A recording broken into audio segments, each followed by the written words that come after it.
বৌমা তুমি কোথায় যাচ্ছ? আমি চলে যাচ্ছি এ বাড়ি ছেড়ে। আপনার ছেলের সংসার আমি করবো না। এই ছোট্ট বাচ্চাটার মুখের দিকে তাকিয়ে এ বাড়ি ছেড়ে তুমি যেও না বৌমা। মা আমাদের ছেলে যেও না। পূর্ণিমা, পূর্ণিমা, তুমি দেখো তোমাকে কোনো টাকার হিসাব দিতে হবে না। এই অবুঝ মেয়েটার কথা চিন্তা করে তুমি বাড়ি ফিরে চলো। তুমি যা খুশি করেছো তাও আমি তোমাকে মেনে নেবো। তুমি বাড়ি ফিরে চলো। তুমি এগুলো কি খেলা ভাবছো? আমি রাজকে অনেক ভালোবাসি আর ওকে আমি বিয়ে করেছি। তুমি ভাবলে কি করে যে আমি তোমার সাথে ফিরে যাব?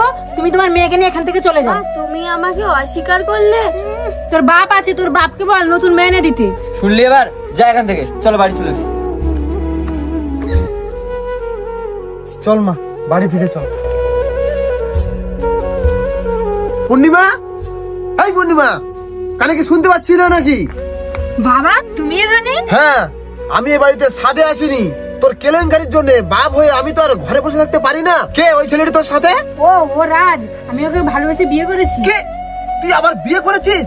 একটা থাপ্পড়ে বেরো না, তোর যে কটা দাঁত আছে সব ফেলে দেবো। একটা ছেলে বিদেশে কাজে গিয়ে মাথার ঘাম পায়ে ফেলে ইনকাম করছে, আর তুই বাড়িতে থেকে আরেকটা ছেলেকে বিয়ে করছিস? তোর এই বিয়ে আমি মানি না। তুই এখন এই মুহূর্তে আমার সাথে বাড়ি ফিরে চল। এটা আপনি কি বলছেন? আমি পূর্ণিমাকে ভালোবেসে বিয়ে করেছি, ও বাড়ি ফিরে চলে যাবে মানে? এই, তোমার সাথে আমার কোনো কথা নেই। তুমি কি ভালো মানুষ? তুমি যদি ভালো মানুষ হতে তাহলে একটা বাচ্চার মাকে কি করে বিয়ে করলে? তুমি জানো না ওর একটা বাচ্চা আছে? এখন ওই বাচ্চাটাকে কে দেখবে? বাবা আমি সব জেনে শুনেই রাজকে বিয়ে করেছি, আর আমি ওকে খুব ভালোবাসি, আর আমি ওর সাথে ভালোই থাকবো। আমি ওকে ছাড়বো না। তোমার যদি মেয়ে হিসাবে আমাকে পরিচয় দিতে অসুবিধা হয় তাহলে দিও না, তবুও আমি ওকে ছাড়তে পারবো না। তাহলে তুই আমার শেষ কথাটা শুনে রাখ। আর কোনোদিন তুই আমাকে বাপ বলে পরিচয় দিবি না, আর আমিও কোনোদিন তোকে মেয়ে বলে পরিচয় দেব না। আচ্ছা পূর্ণিমা, তুমি যে তোমার স্বামীর বাড়ি থেকে চলে এসেছো, সোনা গয়না টাকা পয়সা সবকিছু নিয়ে এসেছো তো?